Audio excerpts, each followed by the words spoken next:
Houston Rockets versus not Oklahoma City, but Golden State Warriors. The series, man, last night, well, the other night, Kevin Durant and them go up 2-0. How do you see this series? Are you looking at it as, hey, man, they won 2 games at home, that's what they supposed to do, and the series don't really start until someone win a game on the other team court? Or do you look at this and say, hey, I don't think the Houston Rockets have a chance in beating Golden State? I would say it kind of difficult. Like, I guess I don't know what I was expecting from this series. I guess I think I was expecting for what happened last season, where it looked very competitive. Yeah, but they a different team as Which well. one? The Houston Rockets. They lost some players that, like Joakim. Trevor Ariza. Yeah. That was a big loss for them. Yeah, and so I get, like, when I look at it that way, I was expecting it to be competitive from last season, and then this season, especially because it kind of showed. Because we all thought that they were just going to sweep Utah, but then Utah started to come back. Yeah. A little bit anyway. But then you also got to look at it. Also, the Clippers gave Golden State a fight as well. Yeah, and so it's just weird, especially with the first game you dealt with James Harden and them talking about not getting fouls, which the fouls that they were talking about were when you shoot the jump shot, somebody stood up on. I understand that because they have been calling that a rule, especially after that Kawhi thing, but they didn't call it none in that fight. So I understood his gripe. But then in the second game, when, like, it was crazy, because that's what I'm thinking, like, yo, because it started out bad for them. They was missing shots, turning the ball over. Yeah. And then Steph go out with the dislocated finger, and you would think, like, somebody got to say, hey, one of their top guys ain't in the game. We don't know when he coming back, so let's go try to put up all the point we can before he come back. And they were still losing.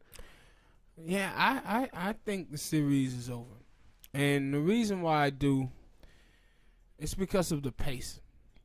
That's why they having so many turnovers, because the pace is so fast. Mm-hmm. And the thing also is that when LeBron beat Golden State, like LeBron would have beat Golden State that first year if Kyrie and Love played. And see, the advantages that LeBron and them had is that LeBron and them had 3 guys who can create their own shot and do it consistently. The problem with the Houston Rockets is they only have one, and that's James Harden. And the way that James Harden create his own shot is bad.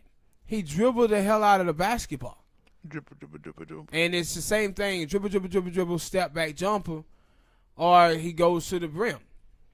The problem with that is his other teammates are not getting into a rhythm offensively. Mm-hmm. So that's going to hurt you down the stretch of ball games. And with CP3, I always say I like CP3. People act like he's great. I don't think he's great. I think he's a good player, but he's not great. And he's not the guy who's going to consistently create his own shot and score. See, he was doing that last year. Yeah. But now he's not doing it. But for them to beat Golden State, they're going to need for Chris Paul to get at least 25 to 30. Yeah. And remember, I used to always tell you that I used to hear people talk about Chris Paul like the best point guard in the league, and I was like, well, y'all meaning for passing, but because if you're talking about scoring, he don't score like a superstar supposed to score. He don't do that. Yeah, and that's why I say he. And then he did that last season. And I was like, oh, so that's the Chris Paul y'all talking about. Yeah, he don't always show up. No, yeah, he normally don't play like he played last year in that playoff. And then in that game, when Steph Curry got hurt, I'm thinking like, yo, this is the time that you're going to run. Because Steph Curry hurt, and he might not come at a game. They taking out Clay. But you can't go on a run once the boy put in that depth lineup, though. Yeah. And True. and see, the thing is, like I said, when you watch the game, man, you just see the Steph and KD effect of them guys' ability to just go and get their own shot at any given time. And then when you have players on your team that can do that, and then you have guys like Draymond who can rebound, other Block guys on the shots. team who can rebound, and then get to flip the ball back out to someone like Klay Thompson knocking down threes, Iguodala doing fantastic. It's very hard to beat them boys, especially when you playing at their pace. And that's what the Houston Rockets are doing. They're going to have to slow this game down. But they don't know how to. They're going to have to slow it down because they're And- going too fast right now. And the way that they would slow it down would be for James Harden to sit there and dribble. Dribble, up the dribble, damn ball. dribble. Yeah. Like, did you know that James Harden almost took 1,000 free throw shots this year? I believe it. 1,000, man. I I said, believe it. wow. With all that goddamn flopping and extra shit he be doing, I believe it. But yeah, and I said game 3 most definitely is the most important game of the series. I probably would pick the Houston Rockets to win game 3, lose game 4, and then come back and have problems in 5 or 6. Maybe. I hold my right to not pick. Yeah, that's what I think. But hit the like button, people. Subscribe. Have a comment, share, all Yeah. that good stuff. We'll see y'all next time. Peace.